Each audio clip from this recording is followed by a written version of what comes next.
It's Austin with some thoughts on replacement parts.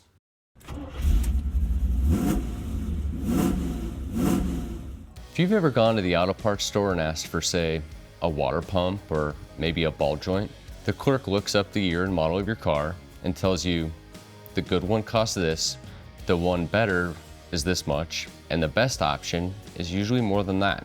If they have the original equipment part, it's usually crazy expensive. Well, now you're confused. They're all the same part for the same car, and yet there's a significant difference in price. Why?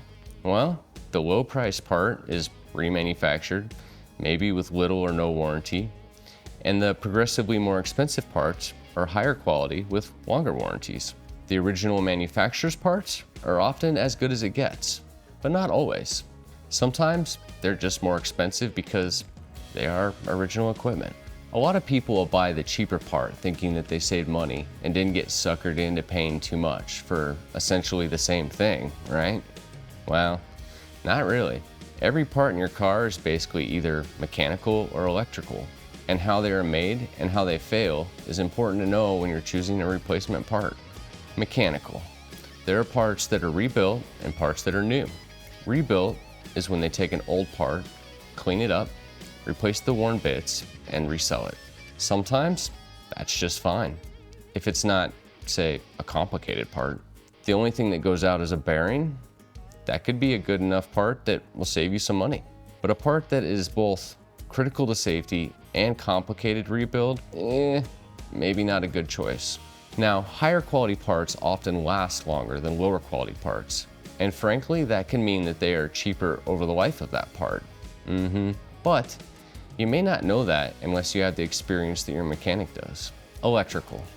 There will sometimes not be a lot of options for electrical parts and relatively few that are remanufactured.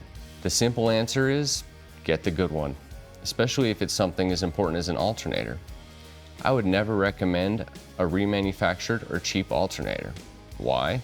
Well, when a mechanical part starts to wear out, they might make a sound or a vibration that will tell you in advance of a failure that there's a problem so that you can make a plan to repair or replace the worn part. But when electrical things fail, they tend to just fail.